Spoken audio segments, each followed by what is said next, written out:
You're watching Inside Automotive with Jim Fitzpatrick. Hey everyone, Jim Fitzpatrick. Thanks so much for joining me this morning here at CBT News, and welcome to this edition of Inside Automotive. You know, in a shakeup of one of the world's leading automakers, Stellantis CEO Carlos Tavares resigned, and this leadership transition raises questions about the future direction of Stellantis. Joining us now to share his perspective on the development is Matt Bowers, who's the owner of Matt Bowers Automotive Group. So you're just the guy to talk to about this as a dealer representing Stellantis brands. And so how did you react when you heard about Carlos Tavares' resignation this past Sunday? Look, I think to be really, really honest, and which is the point of people watching this interview, is to hear honest feedback from people, like myself and others that are sharing these experiences together. If you're a dealer in North America and you were to make a list of the very positive things that Carlos Tavares has done for the dealers in America, this would be a very short list. Okay. So I think, and again, I'm not being disparaging of the gentleman. I'm sure he's an excellent person and very smart.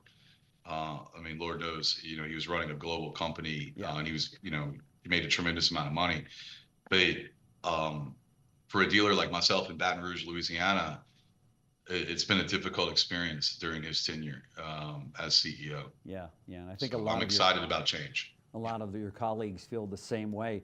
What would you like to see in these formative months when a new CEO is placed in that position? What do you think should be on the to-do list as kind of an immediate? Yeah, I think at a macro level, running a car brand like this in a global capacity, like Stellantis, who's doing business in every continent on Earth, I think it's difficult to make joint global decisions, let's say in North America and Europe together. Mm-hmm.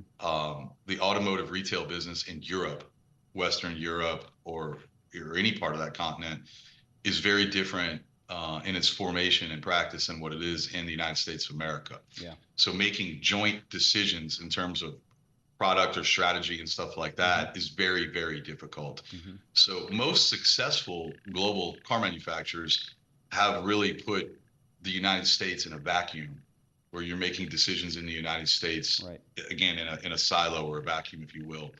I think that's thing one. Mm-hmm. And I think that has been happening. I think some of the decisions that dealers scratch their heads about in North America make tremendous amount of sense if we were in Western Germany or some parts of Western Europe, right? Sure. Okay. And so it makes a lot less sense to a dealer in Iowa or San Antonio or Metro New Orleans like me. Yeah. And so I think step one is to silo North America into its own decision-making vacuum, A. And I think B, look, in this business, we talked about it during COVID. We could talk about it forever. The past doesn't necessarily represent what's going to happen in the future. Right. But it is a Cliff's Notes version, typically. Things tend to cycle and repeat themselves. So when Chrysler has had big success as a brand, they've had a leader that I understood and identified the identity of the brand. Yeah. Somehow we've taken, let's say Jeep, which I would suspect would be one of the biggest global brands that there is. Yeah. And no question. Sort of de-identified the Jeep customer and put them into this big lump of customers. They're not the same as the Korean customers. And I own Korean dealerships and Japanese dealerships. They're very different. So to speak to them, market to them, build a product that's passionate, that they're passionate about, I should say, is very different. So Jeep, these products need to get back their true DNA and identity. Mm-hmm. That was a lot of Sergio Marchionne's playbook with Dodge. You know what I mean? So right. They made, So they made products that people were passionate about. Like, for example, I own a bunch of car dealerships all over the place. And if you ask me, what is the one car that you want to drive as a demo? It's a Dodge Challenger. Really? Because it's the only car I can feel cool in, really. You know what I mean? And get away with it. So I see people at the red light and the guy's in his beige Camry and looking at me, and he must be like, man, this guy's wife must be awesome, Right. or whatever. Right. But that is it, like Yeah. it brings a certain passion, which Sure. is the identity of the brand. Sure. Okay. And I think step A is siloing North America as a decision-making process. Right. And then I think step two is getting back to the true identity of what made these brands global successes in the past. Yeah. Yeah.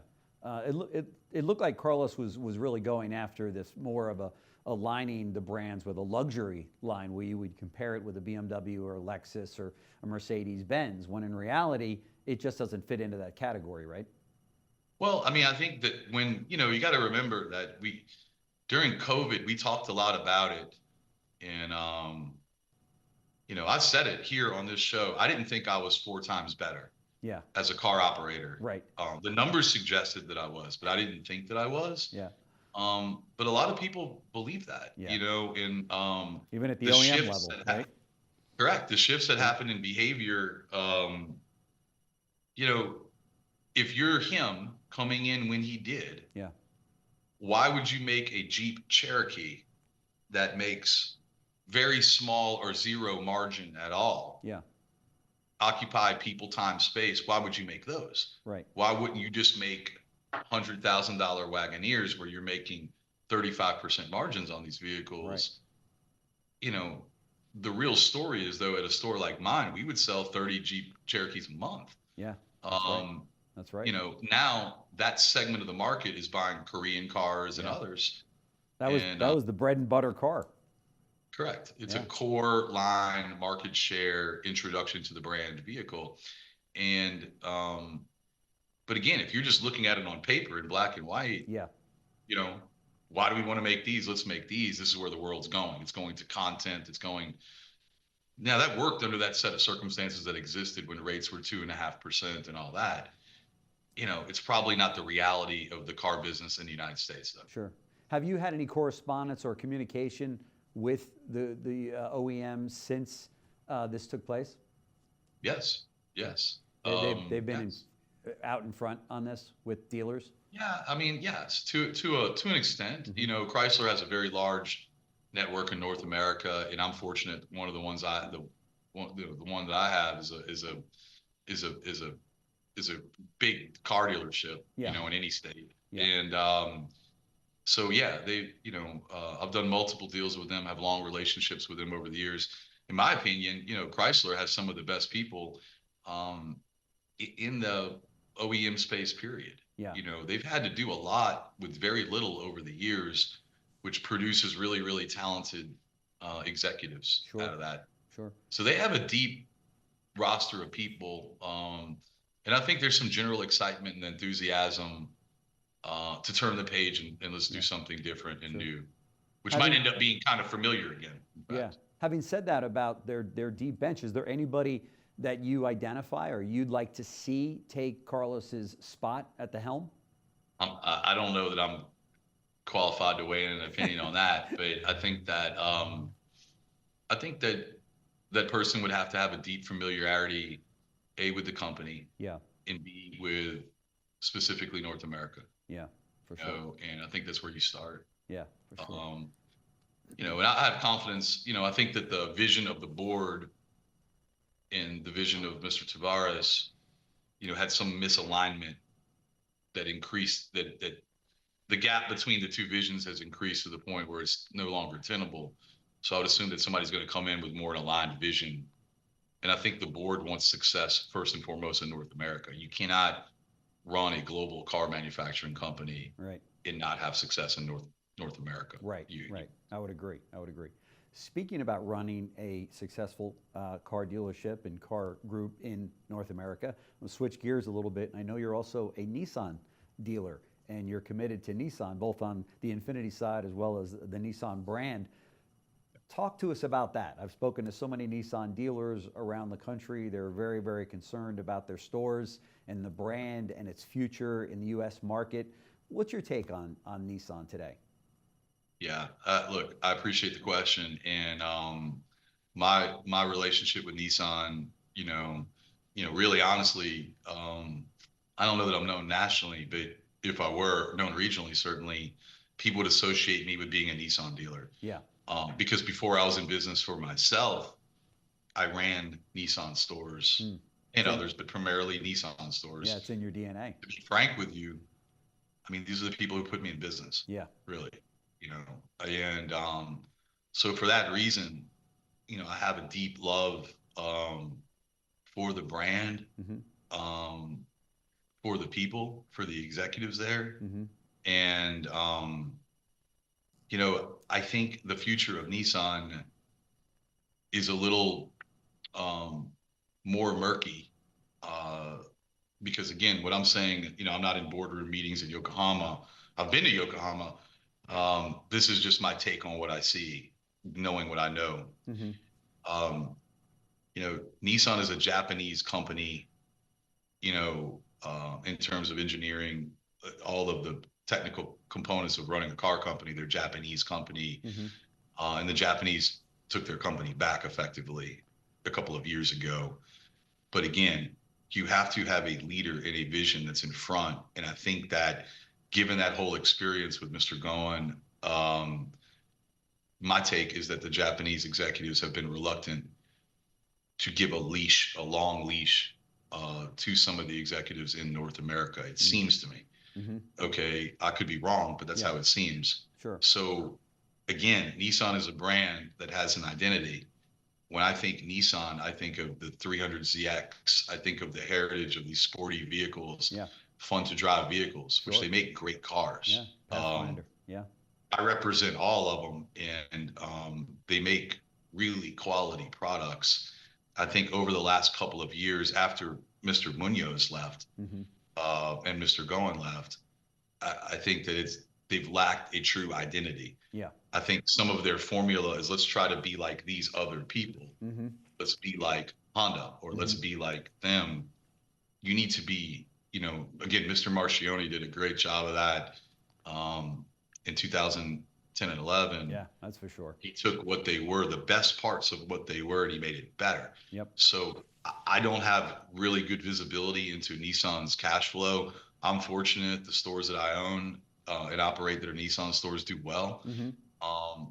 I certainly hope that there's not some terminal outcome. I don't believe there is. Yeah. Would you I would buy, suspect if the opportunity Uh-huh. were to come up, would you buy another Nissan store right now? Yeah, in the right town, I would for sure. Yeah. Same with Chrysler. Yeah. Really? You feel that good about things? I feel like I look for value where value exists, Mm-hmm. and I feel like if we look at history, Nissan has a better chance to reinvent itself than to go away. I think that's the reality of the situation. Also, Nissan is a company. My car dealership, the biggest of the Nissan stores I have, is in Metro Nashville, Murfreesboro, Tennessee. Mm-hmm. It's the number one service and parts location in the country for Nissan in terms Wow. of more people go and pay for service and parts there than any other dealership in America. Wow. Okay. That's fantastic. It's 6 miles away from the biggest plant they have in North America in Smyrna, Tennessee. They make their vehicles in Smyrna, Tennessee, and in Jackson, Mississippi. They employ a lot of Americans. Okay. And so it's bad for the country. It's bad for American citizens if they struggle, have to lay off people, Yeah, or for sure. For sure. bad outcome. So I think they're going to go through the same process that Chrysler is doing. It's a more of a nuanced, layered thing with the Japanese team. So I think it's slower, is what's going on with that. Sure. Having said that about Nissan being built in the U.S. and having such a strong presence here, switching gears again, do the tariffs that President-elect Trump talk about so much and threaten, is that a concern of yours? No. No? I mean, no. I think that President-elect Trump is an effective negotiator. It'd be hard to argue that he's not. Yeah. He also won right. the presidency. So now I do think if I was a company that was building and mass producing products into the United States of America, I think that I would, or a government that's depending on that, Yeah. outcome, I think that I don't think I would take anything for granted right around now. So I think I would be listening. I think I'd be generally treating President-elect Trump kindly, you know. That's right. But again, I don't know any of these people. I've never met Donald Sure. Trump. But I know at its core, like most people, like you, like me, like the people watching, we have the best interest of our countrymen and our neighbors in mind. Right. Nobody wants to do anything that harms our country or the people that we live next to and work next to. That's right. Yep. No question about it. Matt Bowers, owner of Matt Bowers Auto Group. Today, 14 dealerships. I'm sure the next time I talk to you, it'll be like 20 or 28 dealerships. So congratulations on all your success. You keep moving along, man. It's very impressive to watch and fun to watch. And thank you so much for being as candid as you were today about both the situation with Stellantis as well as Nissan. It's going to be interesting to see how this thing unfolds. So thank you so much. I appreciate the time. You get me, you get candid, which is why I no longer work for one of the public companies. But so my place in the world was right here as a private car dealer. But that's right. Always happy to join, and best of luck to everybody in this industry. That's right. Well, thank you so much. Really appreciate it. Thanks for watching Inside Automotive with Jim Fitzpatrick.